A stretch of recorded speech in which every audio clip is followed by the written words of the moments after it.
un día especial para todos nosotros como creyentes. Vamos a preparar nuestros corazones para el mensaje de hoy. Como bien saben, ya se trata con respecto al nacimiento de nuestro Señor Cristo.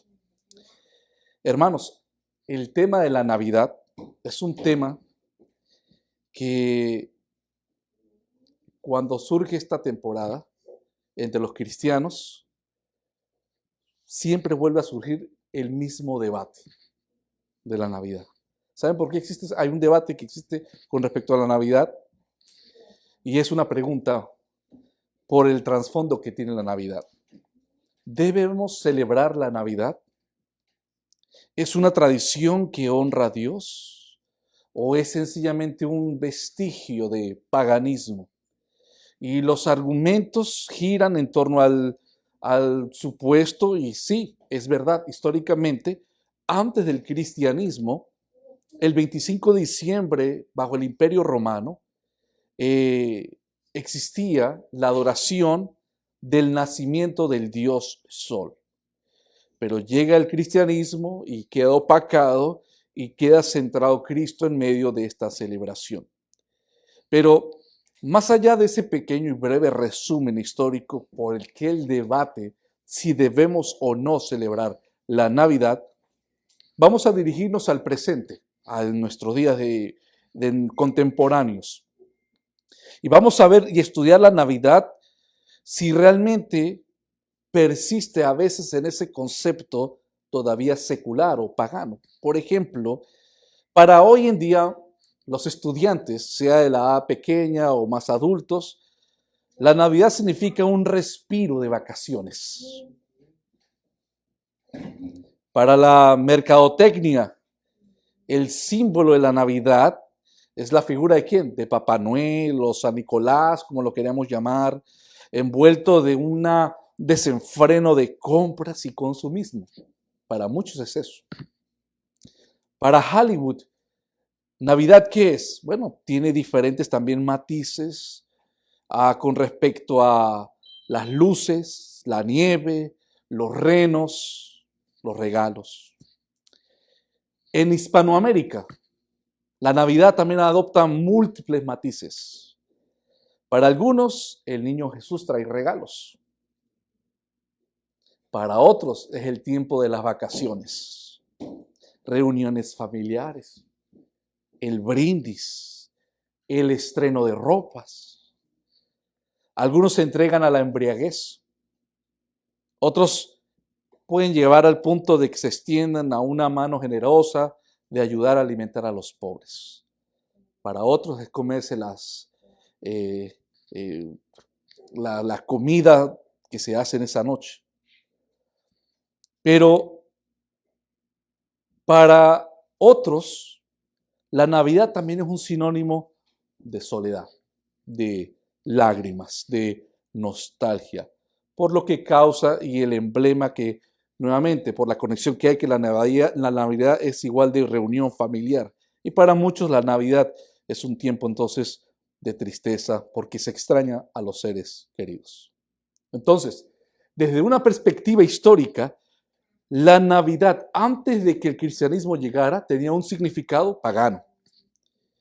Pero con estos breves matices que le he dado, que existe hoy en día, para muchos la Navidad sigue siendo algo que no conecta nada con la persona de Cristo.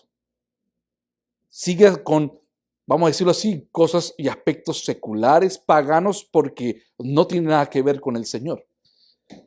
Pero para los hijos de Dios, la Navidad trasciende absolutamente todo.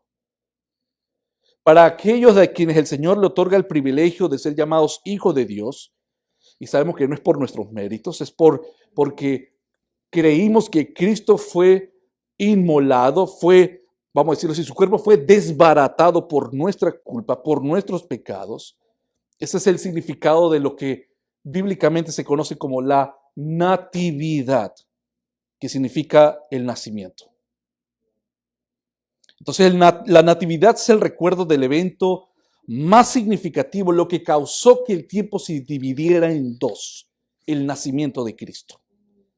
Y Cristo es la figura central no solamente de la creación que observamos, del cosmos, del universo, de los planetas, sino también que Cristo es el centro de la eternidad, de aquello que es trascendente, que solamente de la perfección de Dios el centro es el Verbo, Cristo. Y el Verbo, que es Cristo, que eternamente siempre está presente, Él transciende incluso mucho más allá del tiempo, de la creación misma, de lo que observamos de manera visible. Cristo es presente aún allá y más allá de lo existente. Cristo es supremo, omnipotente. Entonces, cada año, hermanos, el debate renace, los cristianos, que si debemos o no celebrar la natividad. Y yo creo, hermanos, sabiendo que Cristo es el centro, no podemos perder el tiempo tan valioso que Dios nos ha dado. Perdiendo el tiempo en aspectos secundarios, si sí o no celebrarlo. Vamos a aprovechar el tiempo para brindarle todo el honor que merece Cristo, nuestro Señor. Entonces, no nos vamos a perder en disputas secundarias, vamos a enfocarnos en glorificar a nuestro Señor. Vamos a centrarnos en Él, no porque sea una opción entre muchas, sino es porque es todo lo que tenemos. Y al mismo tiempo es lo único que necesitamos, Cristo. Y Jesús mismo nos enseña que la manera, por ejemplo, cuando ustedes saben que en Lucas 24 le dijo a los que iban en camino a Emaús, cómo se deben de interpretar las Escrituras. ¿Cuál es el filtro? Cristo. Porque la Escritura todo habla de ¿quién? De Cristo. El centro de todo es Cristo. Entonces, de tal manera como para los líderes, cuando interpretan los textos bíblicos, todo está bajo el lente o la óptica de Cristo. De igual manera, hermanos, todo lo que hagamos, todo lo que celebremos, cumpleaños, cualquier cosa, debemos hacerlo siempre con la mira que Cristo debe estar en el centro. De lo contrario, nuestras acciones, por bonitas que sean, van a perecer. Y todo lo que hagamos, todo lo que celebremos, si no está Cristo en el centro, es basura. La natividad de Jesús es el evento central de la historia de la humanidad, hermanos. En ello se converge la soberanía de Dios, se habla del amor inagotable de Dios por la humanidad, de la esperanza gloriosa de la redención. Hay un sinfín ilimitado de temas que podemos hablar de la Navidad. La Navidad, hermanos, es mucho más que un nacimiento. Es la fidelidad de Dios que hizo palpable a Dios. Repito, la natividad es que la fidelidad de Dios por la misericordia de los hombres que hizo a Dios palpable. Pudimos tocar por la Escritura, nuestros hermanos de la antigüedad, los apóstoles pudieron tocar literalmente a Dios. Cristo el Mesías. ¡Qué regalo, hermanos! Ese es el regalo de la encarnación tangible del plan de salvación. ¿Cuál? Que Dios se hizo carne. Entonces, hermanos, la Navidad no solo celebra la primera venida del Mesías, que sabemos que eso es el enfoque, pero que la Navidad también proclama la Navidad, y así como el Señor prometió la primera venida, y con la primera venida que fue inminente, esto nos da la seguridad para nosotros que estamos esperando en fe. ¿Qué cosa? Que su segunda venida es también inminente, garantizada, certera, y en la cual podemos todos confiar y descansar. Entonces, el mensaje de hoy, hermanos, es para meditar, para examinarnos, para ver si estamos celebrando la Navidad o estamos celebrando la natividad. Entonces, para un creyente, cada decisión que hace, cada evento en el cual nosotros estamos haciendo, con quien estemos trabajando, todo lo que hagamos, Dice la palabra en Colosenses 3:23, todo lo que hacéis, debes de hacerlo de corazón, como si fuera ¿para quién? Para el Señor y no para los hombres. Entonces, hoy después de lo más importante que vamos a consumir la palabra, el alimento de nuestras almas, luego le damos el lugar secundario correspondiente a la comida física. Pero la comida que podemos compartir ahora entre todos como hermanos y amigos no tiene sentido si no estamos centrados en ¿quién? En la persona de Cristo. Yo estuve pensando mucho para el mensaje de esta mañana. Muchas cosas que hablar, muchas cosas que decir. Y de verdad, hermanos, no quise, tuve la tentación de repente usar el mismo mensaje que usé el año pasado para esta fecha de la Navidad. Pero le pedí al Señor oración qué podría hablar y quiero usar un texto que es el texto base del cual vamos a ser impulsados para hablar de la Natividad. Y van a ver que no es los Evangelios, es un libro de Pablo, Filipenses, capítulo 2, versículos 5 al 8. Sí, hermano, entonces vamos a leer los versículos del 5 al 8 y oramos brevemente para entonces entrar a el tema de la Natividad. La teología, se llama el mensaje, de la vulnerabilidad. Ustedes dirán, ¿qué es eso? La teología de la vulnerabilidad significa, de otra palabra más tan sencilla, es la teología de lo frágil. La natividad es sinónimo de ser frágil. Y eso es lo que vamos a expandir. Mira lo que dice Filipenses capítulo 2, vamos a leer del 5 al 8. Haya pues en vosotros este sentir, que hubo también en ¿quién? En Cristo Jesús. Atención a partir del versículo 6. El cual, siendo en forma de Dios, porque Jesús es y eterno, no estimó ser igual a Dios como cosa que aferrarse. 7. Sino que la palabra importante que dice ahí, despojó de sí mismo, o sea, no usó su divinidad, su poder como Dios, sino que cuando Él vino a este mundo y se hizo carne, Él tomó forma de esclavo, siervo, es lo mismo. De hecho, dice que fue hecho semejante a ¿qué? Semejante, no igual, semejante a los hombres.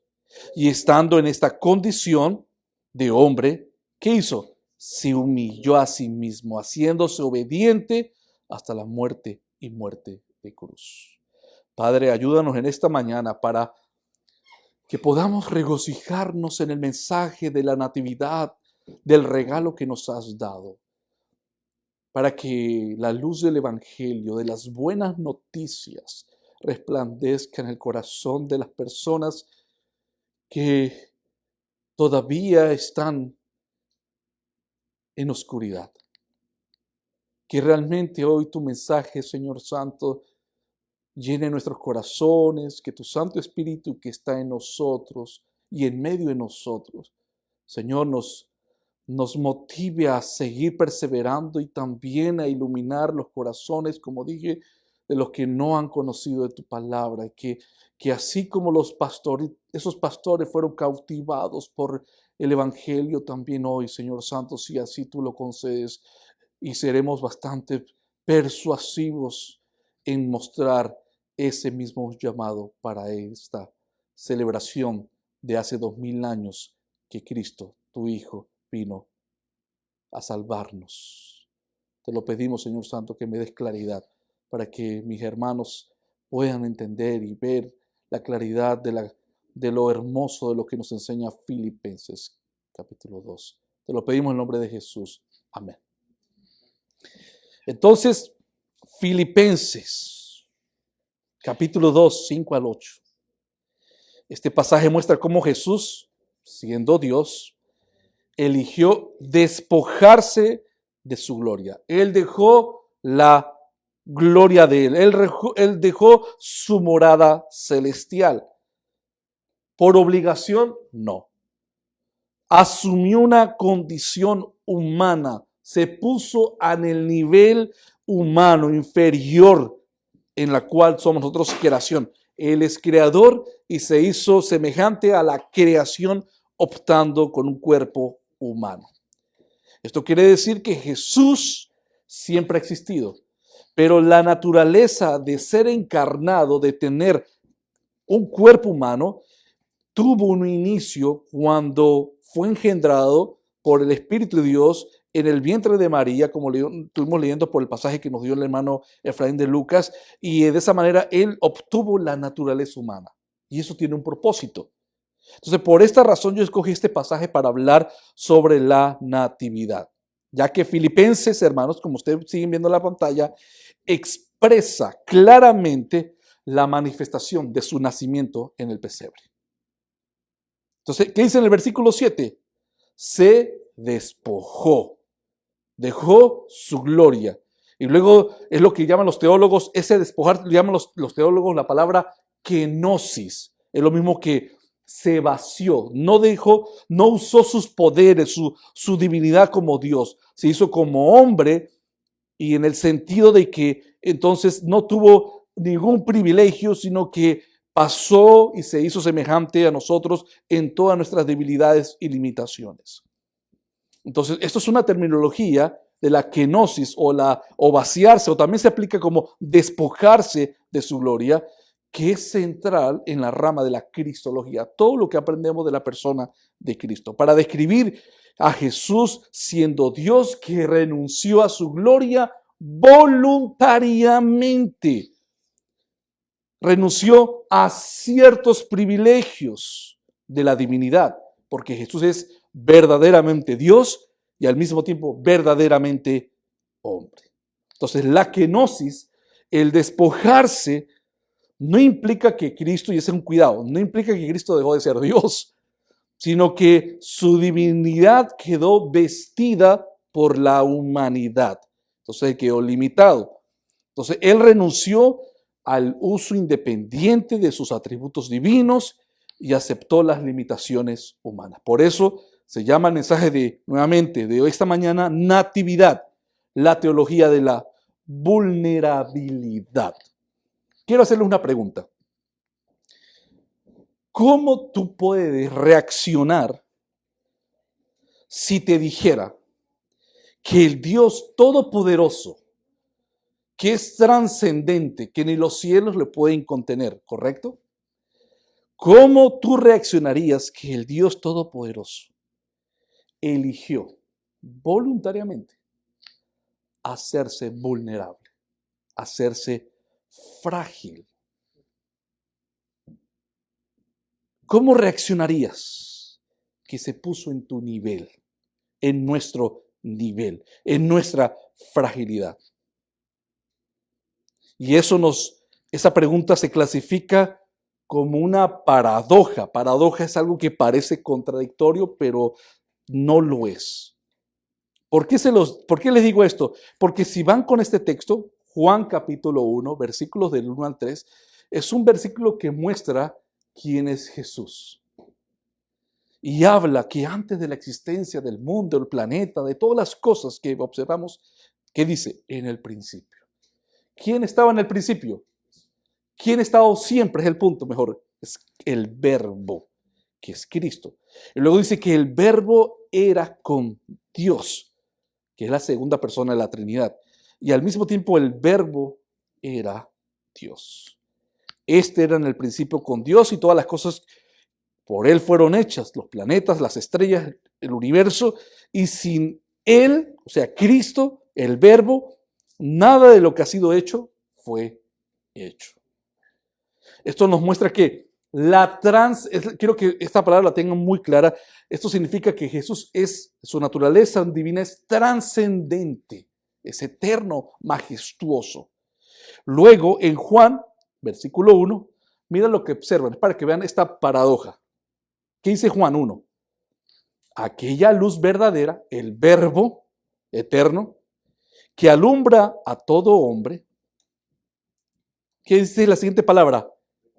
La palabra venía. el Dios trascendente que los cielos no pueden contener, vino a este mundo.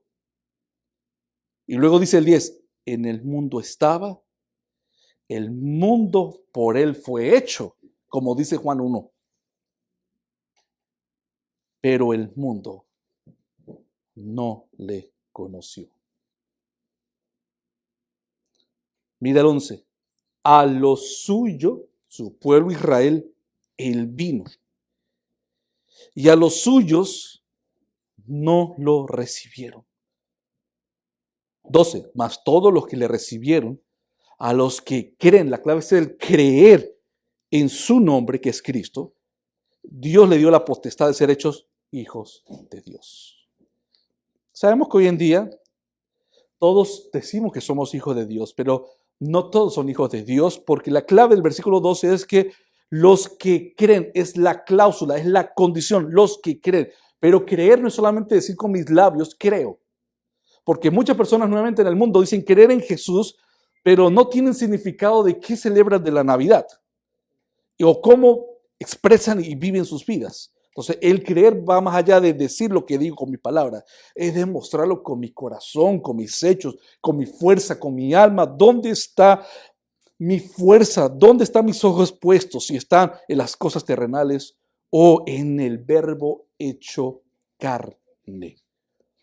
Entonces, Juan 1.3 habla de la trascendencia de Dios, Dios majestuoso. Pero Juan 1, del 9 al 12, habla de la inmanencia de Dios. ¿Qué eso significa esa palabra? La cercanía de Dios al mismo tiempo. Entonces, Dios en su naturaleza está tan lejos de nosotros porque tú no eres Dios. ¿Quién es Dios? Y nosotros somos creación. O sea, hay una extensión que nos separa porque Él es el creador. Pero al mismo tiempo de esa realidad que Dios es majestuoso, trascendente, Él ha hecho posible de estar tan cercano que la Escritura dice que si creemos, Él vive dentro de nosotros. Dice la Escritura. Eso suena una paradoja, suena algo contradictorio. ¿Cómo alguien que dice la Escritura que ni los cielos lo pueden contener puede vivir en mí? ¿Lo ven? Pero Dios lo ha hecho posible. Y la manera como Él lo hace posible es que si el Señor, Él viene en todo su resplendor, en su gloria y como divino que es, no podríamos estar nosotros de pie, verlo y vivir. Es imposible. Entonces el Señor se hizo frágil en el sentido humano. Se puso a nuestro nivel para que lo pudiéramos escuchar, lo pudiéramos ver, lo pudiéramos tocar, lo pudiéramos abrazar, lo pudiéramos amar, lo pudiéramos totalmente rendirnos a sus pies, como vemos en los evangelios con los apóstoles. Él se puso en nuestro nivel. Él habló en palabras sencillas para que hombres, nosotros corruptos por el pecado, pudiéramos entender. Esa es la inmanencia, la cercanía, el por qué se vistió de carne. Entonces Juan expresa esta paradoja, pero no es contradictorio, porque el verbo que es Cristo es omnipotente, nuevamente es trascendente, pero Él eligió hacerse vulnerable, frágil, con un fin. Con un fin, esa es la idea central de la natividad. Él descendió, se hizo hombre, se hizo frágil con un fin. ¿Saben cuál es el fin? Para buscarte, para buscarme, para salvarme.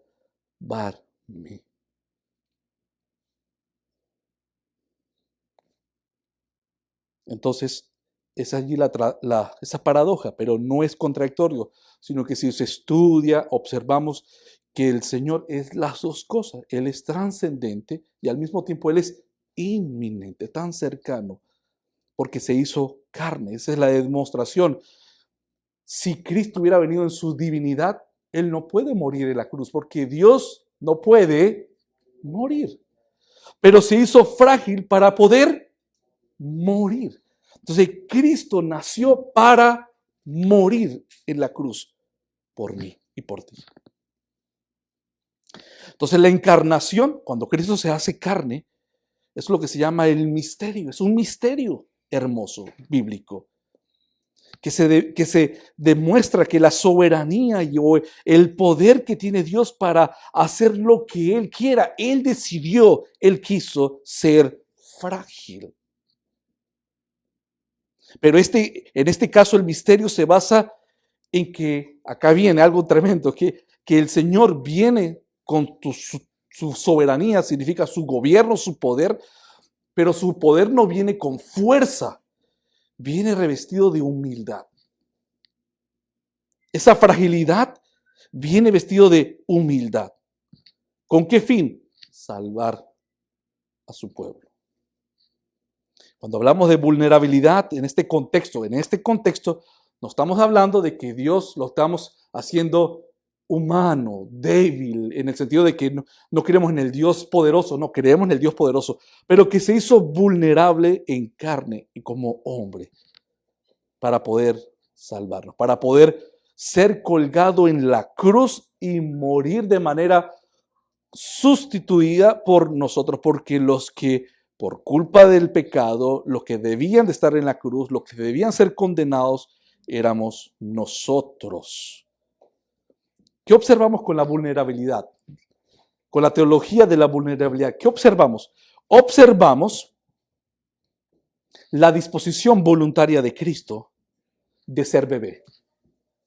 Repito, observamos, como hemos cantado los hermosos himnos y hemos visto los textos de los evangelios, observamos que el Señor eligió ser vulnerable a la hora de ser bebé. Él pudo llegar y manifestarse como hombre. ¿Lo creemos? Pero aún así Él fue mucho más allá. Y Él fue un bebé, la condición más vulnerable, hermanos. Para Él experimentar todas las limitaciones, todos los sufrimientos de la condición humana, sin dejar de ser Dios. O sea, Dios no aguanta hambre, hablando de su divinidad, pero en Cristo Dios aprendió a qué es sentir hambre, frío, sufrimiento, dolor, rechazo, para hacerse semejanza a lo que nosotros padecemos.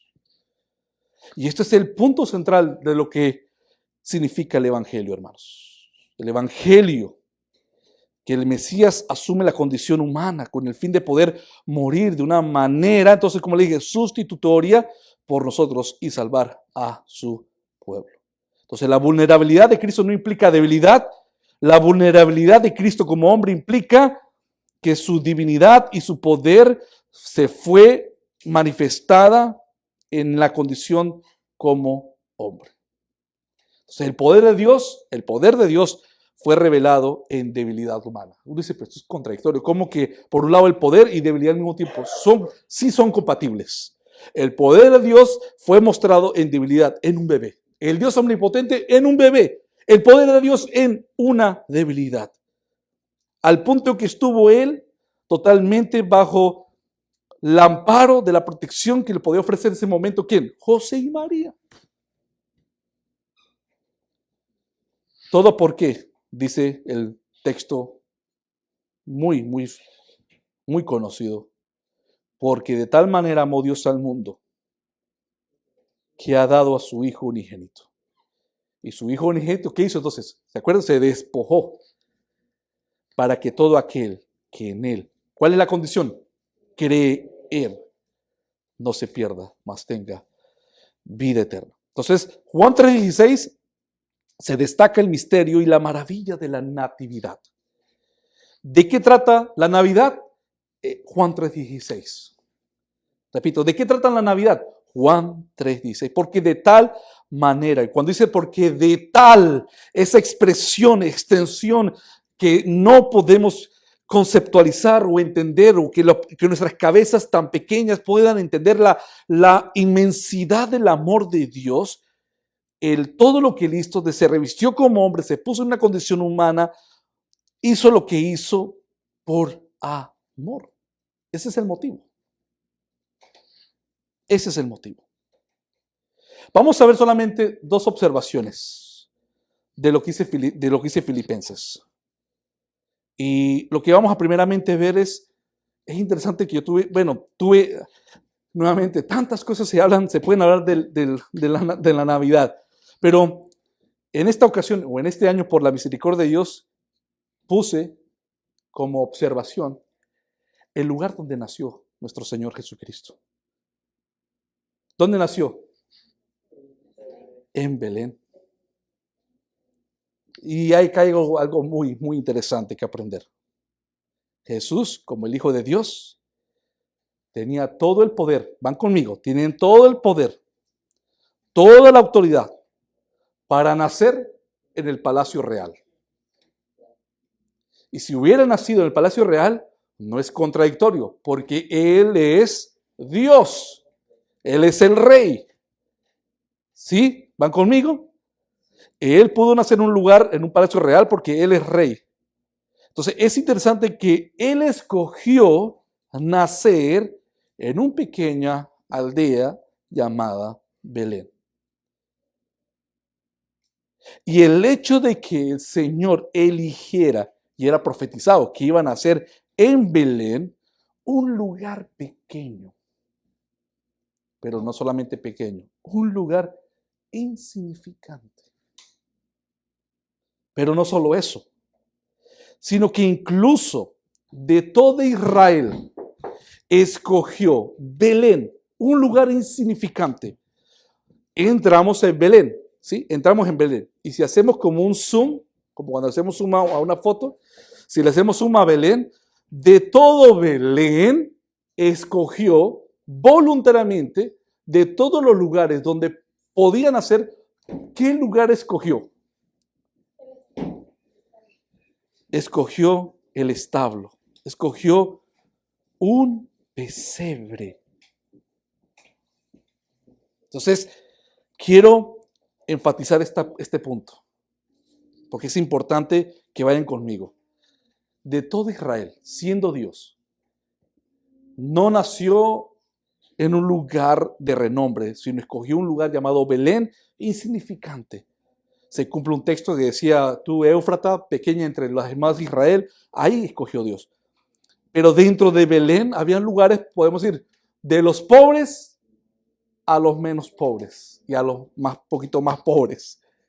Pero el Señor incluso nos narra que dentro de Belén Él escogió nacer ¿en qué? En un establo, porque no había lugar para Él. ¿Dónde? Un hotel, en palabras modernas, colegiales. O sea, ni siquiera en un colchón ortopédico, sino ahí entre la paja donde comía la oveja, la vaca, el cordero. Entonces vean esta escena, Belén, el establo, la intención de parte del Dios omnipotente de los cielos, escoger este lugar. Esto nos expresa que escogió nacer en un humilde pesebre, y desde el momento que el Señor mostró la palabra nuevamente, kenosis, en lo que Él se despojó de su gloria, lo manifestó, hermanos, de esa manera, viniendo, mejor dicho, en que se despojó a sí mismo viniendo a estar en un lugar tan humilde como un pesebre y un lugar tan insignificante como Belén. ¿Qué nos dice esto, hermanos? La palabra. Esto nos dice que el Señor no venía en busca de lo grandioso. Él ya lo es. Él ya lo es. Pero Él no venía a buscar lo grandioso en los términos humanos, sino que Cristo se acercó mostrando, repito, su soberanía en humildad. Repito, Él vino a mostrar su poder ¿en qué? En humildad. Nació en ese lugar humilde, dependiente de los cuidados de María y José, luego saliendo en la madrugada porque Herodes lo quería asesinar, fueron inmigrantes, huyeron para Egipto. Fueron inmigrantes, una familia inmigrante. Huyeron para Egipto. Ustedes saben, el frío, el desierto, los ladrones. O sea, Cristo estuvo expuesto a todos los peligros como todos nosotros. No tuvo un privilegio por ser el Hijo de Dios. Y este acto de mostrar su soberanía en humildad no solamente refine el poder divino, sino que también muestra cómo Dios se acercó a la humanidad con fragilidad. Entonces, vuelvo a repetir la pregunta. ¿Por qué el Señor mostró su soberanía en fragilidad? ¿Por qué? Lo hizo para identificarse contigo. ¿Por qué Él escogió ser frágil? Para identificarse contigo. Nosotros somos insignificantes. Y si por un momento llegamos a pensar en el lugar del cosmos donde vivimos, los planetas, las estrellas, billones de estrellas, nosotros somos insignificantes en esa bitácora de todo ese panorama. Nosotros somos insignificantes, pero no solamente significantes por ser creación. Vamos a añadirle más leña al fuego. Somos insignificantes porque somos una creación, pero somos también insignificantes porque estamos sucios del pecado. Hemos mentido, hemos robado, hemos adulterado, hemos fornicado. Palabras sucias, cloacas salen de nuestra boca. Estamos sucios, percutidos del pecado. Pero vamos a añadirle más a la leña. Insignificantes, sucios del pecado, olvidados por el mundo, porque el mundo tiene conceptos de abrazar de acuerdo a sus terminologías. Somos quebrantados por el mundo, olvidados por el mundo. No somos de renombre, no somos famosos, no somos importantes. Entonces vuelvo a repetir la pregunta. ¿Por qué Jesús se identificó con nuestra fragilidad? Naciendo en un lugar también insignificante, en un establo que podrían señalar, decir, ¿cómo el Hijo de Dios puede nacer en este lugar? Haciéndose a nuestro nivel insignificante. Y quiero que vean esta escena, hermanos. Quiero que usen su imaginación en esta escena que les quiero presentar. Los ojos de su Padre. Los ojos del Altísimo, del Dios poderoso y soberano, estaban sobre Jesús en Belén. ¿Cierto? Los ojos del Señor estaban sobre Jesús en Belén, en ese lugar insignificante. Pero vamos a ser más precisos. Los ojos de Dios estaban no solamente en Belén, sino estaban en aquel humilde pesebre donde los evangelios narran que incluso había una estrella para decir, he aquí el Rey de Reyes. Entonces, la identificación es para eso, para que ustedes vean que un lugar insignificante, un pesebre humilde y los ojos de Dios estaban sobre Jesús. Esa es una identificación para mostrarnos que nosotros, siendo insignificantes para el mundo, siendo nadie para el mundo, pero si creemos en Cristo, los ojos del Altísimo están sobre los humildes de espíritu, los pobres de espíritu. Y esto nos anima a entender que para Dios no somos insignificantes. Puede ser que muchos de nosotros, si es que saben la información o no, puede ser que muchos de nosotros, para nuestros padres, nacimos por error. O sea, en otras palabras, no fuimos planeados. Eso es en el sentido humano. Pero para Dios, que es soberano, que todo lo ordena, nadie se escapa de quién decreta, por qué debe de nacer. Esto lo sabemos, pero cuando no lo meditamos, lo pasamos por encima, hermano. Un hombre que se casa con su esposa, en la intimidad cumplen el propósito de Dios de multiplicaos, y el hombre de millones de espermas. Un solo de esos millones de espermas incuba al óvulo y de ahí nace esa persona. Si ese esperma de millones no hubiera entrado y entra otro, sale otro ser humano que no estuvieras acá, otra persona. Y así como la palabra nos dice que el Señor conoce a cada estrella, imagínense eso, hermanos, eso es algo que no podemos contemplar. El Señor conoce a cada estrella por su nombre. De los millones de espermas, posibles candidatos para entrar al óvulo y venir a la existencia de este mundo, naciste tú. Nací yo. Y entonces no nacimos por accidente, nacimos porque el Señor así lo quiso, en el lugar que Él quiso, con la familia que Él quiso, con las imperfecciones que Él permitió que existieran, con los defectos, permitió nuestros pecados y en la corrupción en la cual estamos para que luego Él poner sus ojos sobre nosotros. ¿Por qué? Por amor. Jesús nació en un lugar insignificante para mostrarnos que solamente Él no vino por la realeza. Vivió y nació en un lugar insignificante para mostrar que Él vino por todos. Eso es lo que dice en Miqueas 5:2, la profecía. Tú, Belén Éfrata, pequeña para estar entre las familias de Judá. Pequeña para estar entre las familias de Judá. Pero ¿qué dice la profecía? De ti me saldrá el que será el Señor de Israel. Jesús entiende, y acá viene lo hermoso de quién es Dios. Jesús entiende y sabe tu condición.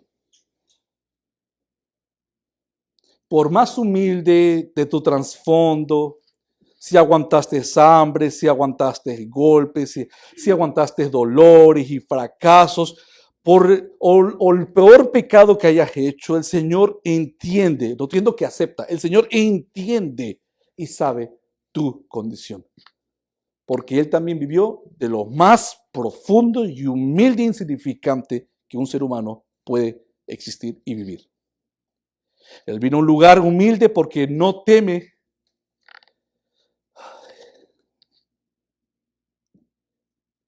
Él vino, hermanos, de un lugar humilde. Y eso nos demuestra entonces que Él no tiene el temor de ensuciarse las manos, de entrar a los lugares más oscuros, a las vidas más desordenadas, a los corazones más perdidos, para abrazarte, limpiarte y decirte, te amo. Segunda de Corintios 4:6. Porque Dios que mandó que de las tinieblas, ¿se acuerdan en Génesis cuando Dios hizo el universo? Dios que mandó que de las tinieblas resplandeciese la luz. Ese es el mismo Dios, dice, que resplandeció en nuestros corazones. ¿Con qué fin? Para que el conocimiento, que tú te haga, como dicen muchos, te haga clic, el bombillo te encienda, para que entiendas de qué trata el Evangelio. Entonces, no había nada en el principio, ¿se acuerdan del Génesis? ¿Qué dijo Dios? Que todo fue hecho por medio del verbo, que Cristo, hágase la luz. ¿Y qué pasó? Se hizo la luz. Y eso es lo que usa Pablo en 2 Corintios para decir, aquellos corazones que están oscurecidos en el pecado, rebeldes, sin nada con el Señor, no es que tú quieras, es que si el Señor resplandece, y dice en Pedro, en Juan, resplandezca la luz del Evangelio, va a resplandecer, hermanos. ¿Y qué va a tener? Iluminación del conocimiento de la gloria de Dios en la faz de Cristo. Jesús decidió ser vulnerable, hermanos. Se hizo semejanza a nosotros. Tuvo hambre, tuvo frío, tuvo cansancio. Él sabe que es ser rechazado. Y Él sabe que es sufrir como tú has sufrido. Hebreos 4:15, ¿qué nos dice? Cristo es nuestro sumo sacerdote. Él intercede por su pueblo. Y él luego dice el texto, porque no tenemos un sumo sacerdote que no pueda compadecerse de nuestras debilidades, sino uno que fue tentado en todo, según nuestra semejanza, pero sin pecado. Es la diferencia. Nosotros somos débiles y a eso le agregamos nuestro pecado. Cristo fue semejante, pero sin pecado. Él sabe qué es sufrir. Él sabe que es predicar el evangelio y que se acerquen al Señor. Y la gente venía era por la comida, la gente venía era por lo que podía ofrecer, la gente venía porque le sanaran, la gente venía para que los librara de cualquier caos y luego volver a salir al mundo y seguir haciendo lo que estaban haciendo. Ese es el patrón humano. Eso no es algo solamente de hace 2000 años, sigue hoy hasta hoy en día. Cuando tenemos problemas buscamos del Señor, cuando tenemos una enfermedad buscamos de Dios, cuando tenemos un accidente buscamos de Dios. Cuando ocurre un terremoto, buscamos de Dios. Es ahí donde todos dicen, Dios, Dios mío, Dios mío.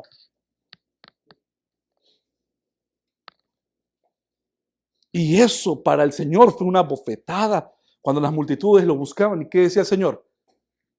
¿Qué decía el Señor? Me buscan porque les lleno el estómago, no porque creen el mensaje que le estoy dando.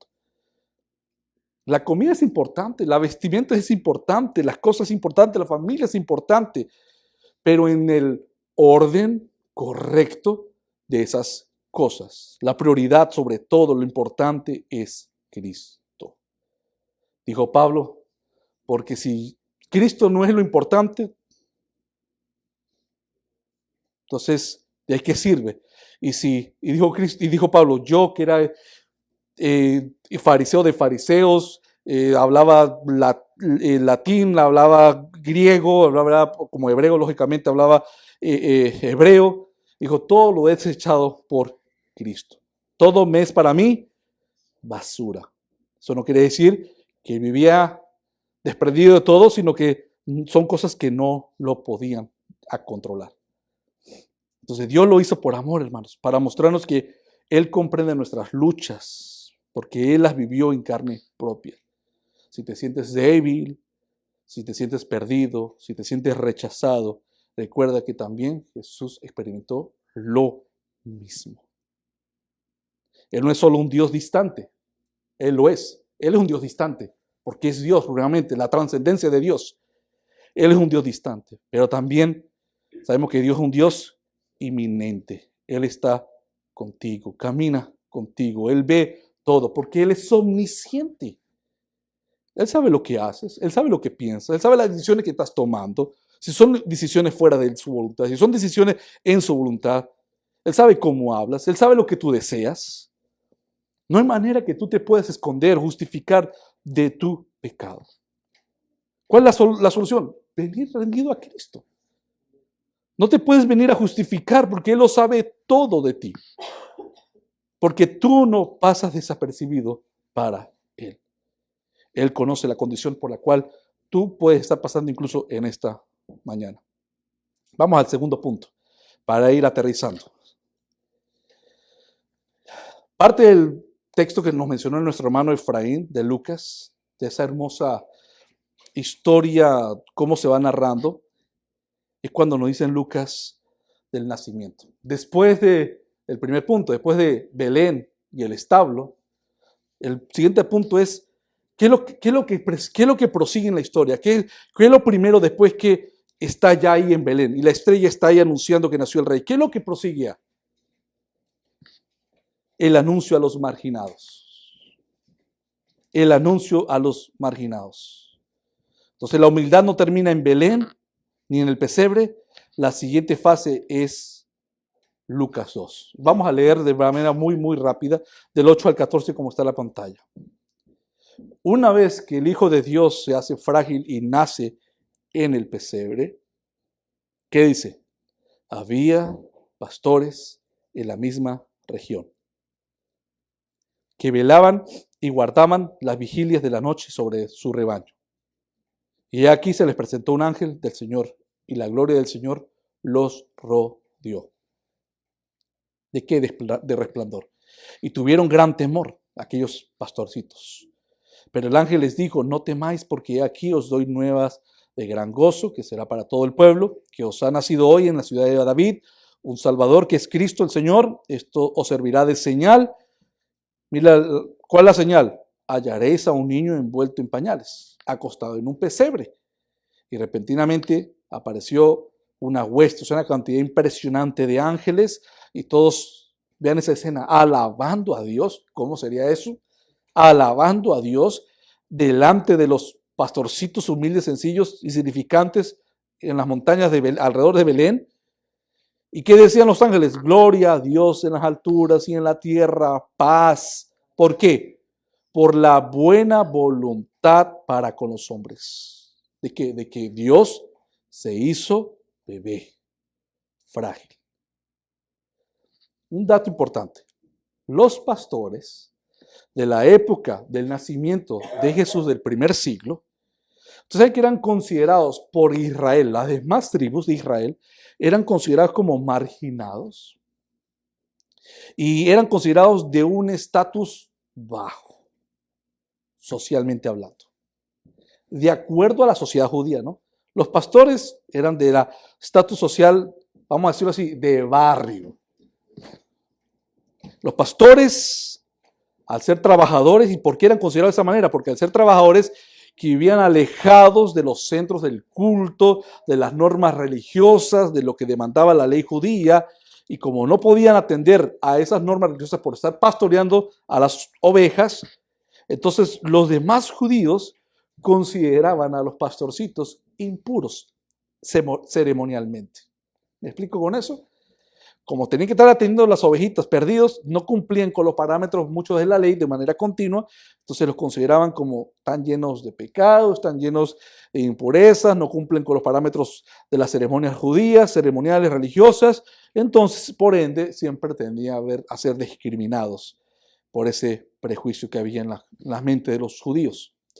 Sin embargo, lo que nos narra el Evangelio de Lucas es que Dios se les revela primero a ellos. No fue Herodes, no fue a los fariseos, no fueron a los escribas, que eran los teólogos intelectuales del judaísmo del primer siglo, sino a los pastores de clase baja, de acuerdo a la perspectiva de los demás judíos, que vivían alejados de todo lo demás. El Señor les revela, dejando claro que su gracia no depende de las normas humanas, no depende de las apariencias, externas, como nos dice Romanos 2:11, porque no hay acepción de personas para con Dios. Entonces, ¿qué hicieron los ángeles? Anunciaron a los pastores, en medio de la oscuridad, de la noche, del frío, anunciaron el nacimiento de Jesús. Y acá hay un paralelismo muy importante, un paralelismo que establece muy importante. Porque, recuerden, para la comunidad judía, los pastores eran de un estatus sumamente bajo. Pero Juan 10:11, mire lo hermoso, la connotación simbólica que dice la palabra de pastor. ¿Qué dice Juan 10:11? Yo soy el buen pastor. El buen pastor que su vida da por las ovejas. Habla de su propósito a la hora de venir a este mundo, pero usa como tipología, ¿qué cosa? Al pastor. Que era lo más insignificante para, no digo, yo soy el buen fariseo. Un dato, ¿saben? Siempre hablamos nosotros que los fariseos son los malos de la película, pero de acuerdo a la historia, los fariseos eran los buenos de la película. Eran los estudiosos. Los fariseos eran los que examinaban las escrituras, los que enseñaban de que no llegaran cosas extrañas, herejías raras a Israel. Pero los fariseos, los teólogos, los predicadores, los estudiosos, se turbaron en sus mentes, se volvieron tan, desde un punto religiosos, legalistas, demandando doctrinas de hombres, o mejor dicho, mandamientos de hombres en vez de centrarse en la escritura. Bueno, ese es el peligro, ¿no? Pero el punto es que acá no dice el buen fariseo o el buen escriba, no, usa el ejemplo de el pastor, el buen pastor. ¿Y qué significa ser buen pastor? ¿Qué significa ser buen pastor? De acuerdo al contexto de lo que hacía un pastorcito. Conoce a sus ovejas. Cuida a sus ovejas. Y da su vida por sus ovejas. David, que fue un pastor, no peleaba con un león. Los pastores eran testigos o fueron testigos de la gloria de Dios que fue manifestada por los ángeles. Y aun cuando eran considerados de poco valor social, se convirtieron en los primeros evangelistas del nacimiento de Cristo.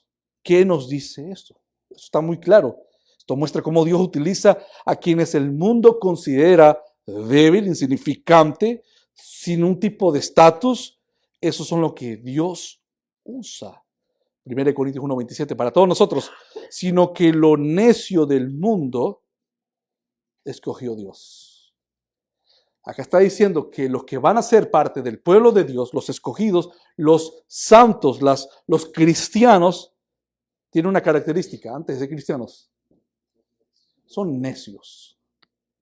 Y el cristiano, para dar una connotación de lo que muchos creen, de los que no están fuera del evangelio por los momentos, alrededor del mundo, cuando dicen que aquellos que se creen cristianos se creen mejores, no, al contrario, la palabra dice que cuando el cristiano acepta que es cristiano, es porque por primera vez en su vida se ha dado cuenta que es un miserable pecador, que soy totalmente corrompido, que no hago lo bueno delante de la presencia de Dios, yo no me creo bueno, yo sé que no soy bueno, yo sé que a mí me falta. Eso es un cristiano. Entonces, un cristiano no es, como muchos creen, que se creen santurrón. Al contrario, se cree que es totalmente un desecho por el pecado. Aquí dice 1 Corintios 1:27, sino que lo necio del mundo lo escogió Dios. Y de esa manera, ¿qué hace el Señor? Avergüenza a los, entre comillas, sabios del mundo. Y eso se cumplió, ahí está el ejemplo.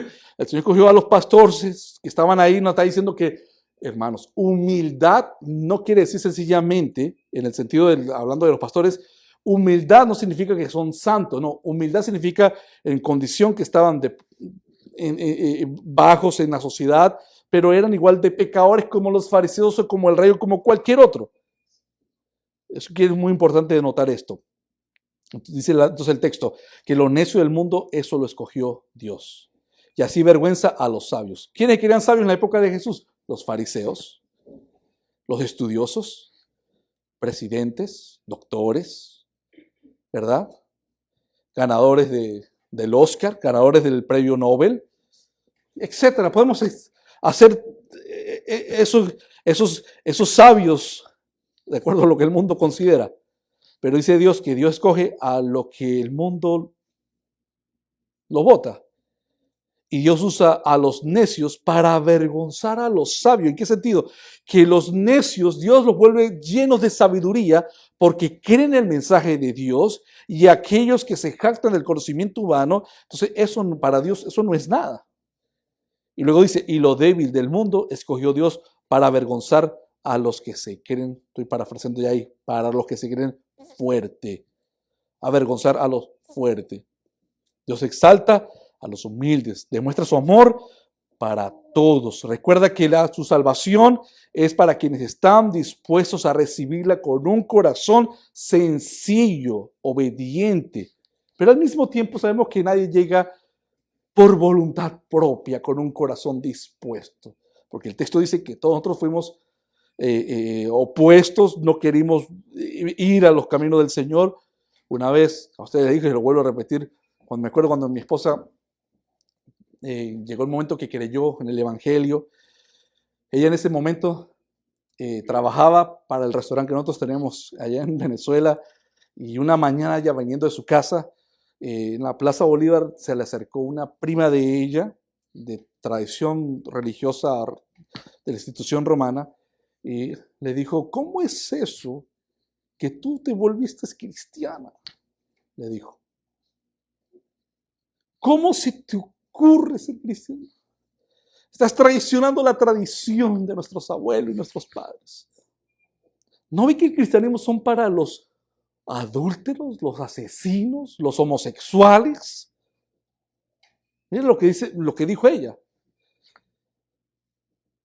sea que Cristo es para la raspadura de la olla. Y dijo Maoli, amén. Es cierto. Jesús enseñó en los evangelios, yo no he venido por los sanos. Yo he venido por los enfermos. Ahora, eso no quiere decir que haya personas sanas. Porque no hay nadie sano. Todo el mundo está cundido de pecado. Pero hay personas que creen. Estoy bien. Pago mis impuestos. No me como las luces en rojo. Cuido a mi familia. Llevo el alimento para mi casa. Eso se llama ser moralmente bueno. Pero entrar al cielo no basta con ser moralmente bueno. ¿Cuál es la condición que hemos leído? Creer. No ser moralmente bueno. Entonces hay personas que creen que van al cielo porque se esfuerzan a ser moralmente bueno. Y la Escritura dice que no hay nadie bueno. Y esa palabra es muy importante estudiar la palabra de bueno, porque ¿quién define ser bueno? Dios. No podemos irnos a definir por la bondad de lo que el mundo dice, porque para el mundo el ser bueno es ¿qué? Soy yo, un buen ciudadano, cuidar a mi familia, pagar impuestos, etc. Eso es ser bueno. Pero para la palabra bueno nos dice que el único bueno es Dios, porque el resto, todos nosotros, por el pecado, hemos pecado. Entonces dice la Escritura, no hay nadie bueno. Pero hay personas que se creen que son buenas. Y eso fue lo que le dijo esa familiar a mi esposa en ese momento. Cristiano es para los presos, los locos, los asesinos. Y dijo mi esposa, sí, amén. Yo soy una pecadora. Y un pecador es aquel que reconoce.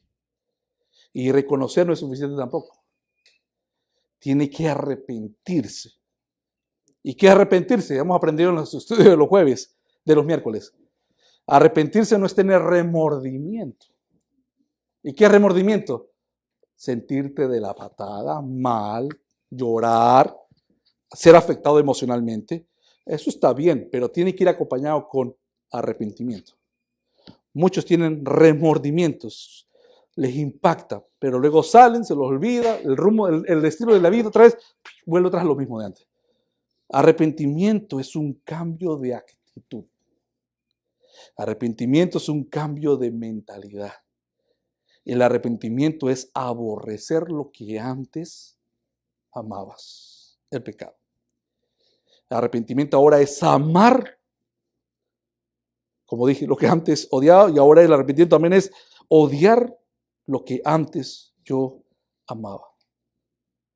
Dios no hace excepción de personas. Y para esta mañana, Dios tiene de igual manera un mensaje especial para ti. ¿Cuál es? El Salvador ha venido a buscarte. Porque el propósito del nacimiento de Jesús, ¿cuál fue? Salvar a las personas del pecado. No salvar a las personas de la bancarrota. O no salvar a las personas de una mala esposa, un mal esposo. No, salvarnos del pecado. Ese es el punto, el meollo del asunto. A tal gravedad nos dice que lo que efectos produce del pecado, de la condenación eterna, que conllevó a la gracia del Señor a mandar a su Hijo. Así de grave es las consecuencias del pecado. Y su camino, ¿cómo comenzó? En el pesebre. Pero ¿cómo culminó? En la cruz, donde pagó el precio. ¿Qué dice Romanos 5:8? Mas Dios muestra su amor para con nosotros, en que siendo aún pecadores, Cristo murió por todos. Conclusión.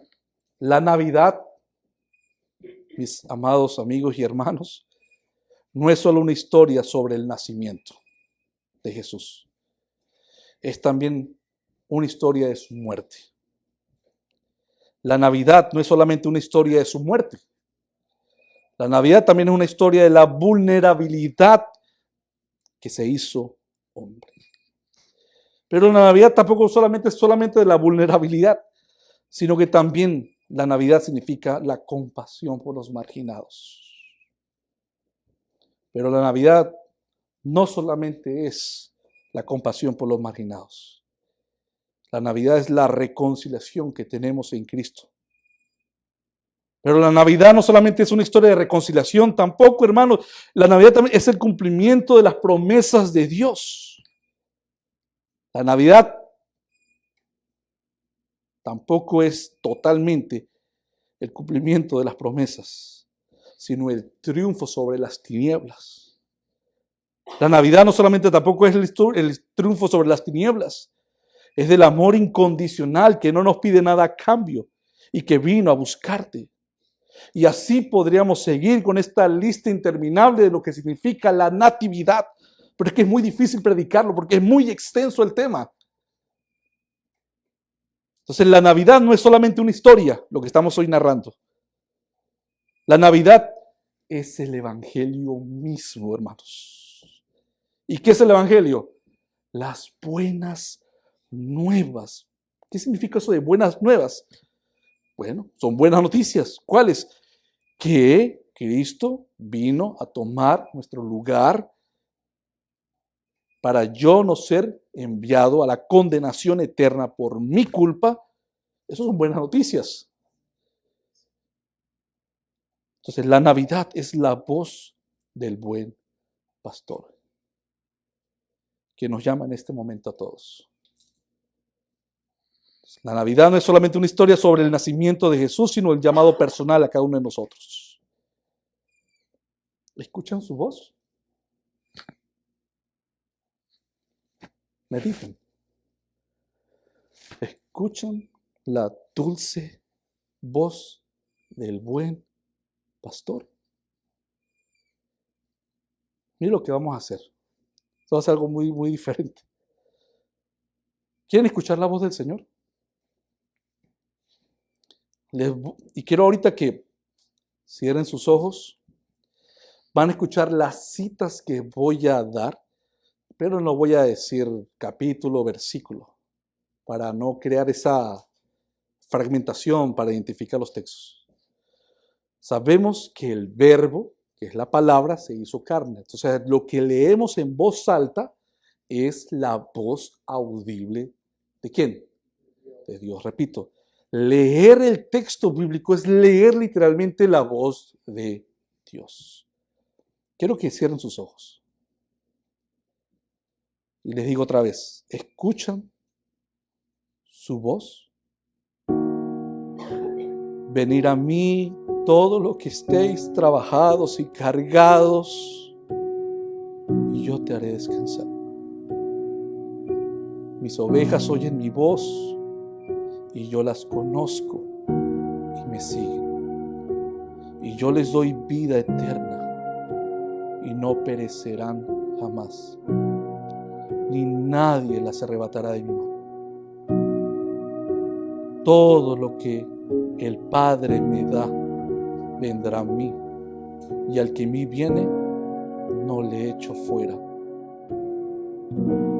No se turbe vuestro corazón, no se turbe vuestro corazón. ¿Creéis en Dios? Creed también en mí. Yo soy el pan de vida, el que a mí viene nunca tendrá hambre, el que en mí cree no tendrá sed jamás. El que cree en mí, como dice la Escritura, de su interior correrán ríos de agua viva. De cierto os digo, el que cree en mí tiene vida eterna. En la casa de mi Padre muchas moradas hay. Si no fuera así, no se los hubiera dicho. Voy pues a preparar lugar para ustedes. No temas porque yo estoy contigo. No desmayes porque yo soy tu Dios que te esfuerzo. Siempre te ayudaré, siempre te sustentaré con la diestra de mi justicia. Mira que te mando que te esfuerces y seas valiente. No temas, no desmayes porque Jehová tu Dios está contigo en donde quieras que vayas. Cuando pases por las aguas, yo estaré contigo. Si por los ríos, no te anegarán. Cuando pases por el fuego, no te vas a quemar, ni la llama arderá en ti. He aquí, yo estoy con vosotros todos los días hasta el fin del mundo. Lo recordemos, amados hermanos. El que en Él cree no es condenado, pero el que no cree ya ha sido condenado, porque no ha creído en el nombre del unigénito Hijo de Dios. Padre, te damos las gracias en esta mañana por tu palabra, por el mensaje del significado de la natividad, por tu amor, por tu gracia, por tu misericordia. Lo único que podemos decirte ahora en esta oración es decirte gracias, Jesús. Gracias por amarme, gracias por recibirme, gracias por preparar una morada para mí, gracias por ser paciente conmigo. He pecado tanto, Señor. ¿Cuántas veces te he ofendido? Y aún así tú me dices, te amo de tal manera que di a mi Hijo para ti, para rescatarte. Ayúdanos, Señor. No quiero seguir pecando. Queremos darte el honor y amarte con toda, como tú lo demandas, con toda nuestra mente, con todas nuestras fuerzas y con todo nuestro corazón. Sabemos que no te hemos puesto en el lugar correspondiente. A veces el dinero está primero, la familia está primero, o tantas otras cosas. Señor, queremos ser saturados de ti. Hay muchas cosas que todavía no sé y no entiendo y cómo funcionan, pero una cosa quiero, Señor, que me veas, que tu luz me llene, me dé entendimiento y me dé sabiduría. Quiero temerte, quiero honrarte, quiero obedecerte. Y aunque sé que mi obediencia no es perfecta y nunca será perfecta, tú nos dices tantas veces, te he amado de manera incondicional. Esto es un regalo, pero debes de creer. Debes de creer que en Cristo hay salvación. Esa es la condición. Señor, que tu palabra resplandezca en los corazones de todos nosotros, creyentes y no creyentes. Tú sabes lo que está en cada uno de nosotros. Ayúdanos que esta Navidad que pronto se va a celebrar, este 24, sea algo en el cual meditemos y recordemos que tú eres el centro. Muchas cosas van a estar ahí al frente. Fiestas, amigos, licor, parranda, familias, llanto, familia lejos. Pero sabemos, como dice la Escritura, si tú estás con nosotros, ¿quién contra nosotros? Si tú ya nos has dado a Cristo, nos has dado lo más valioso que tienes, ¿por qué vamos a estar tristes? Pero la única manera de no estar tristes es realmente creyendo de manera genuina. Todo lo demás ha pasado. Si hemos creído, vamos a continuar, nos vamos a levantar de las cosas, los pecados que hemos hecho, y miraremos hacia adelante, como decía Pablo, proseguimos hacia el blanco, mirando el objetivo, la eternidad, peleando la buena batalla de la fe. No estamos solos, tú nos ayudas por medio de tu Santo Espíritu, y que hoy esta comida, lo que vamos a celebrar de antemano, pues en el cual también queremos conmemorar tu nombre, queremos glorificarte y en medio de los alimentos alabarte y exaltarte, Señor. Te pedimos esto en esta mañana, en el nombre de nuestro Señor Cristo Jesús. Amén.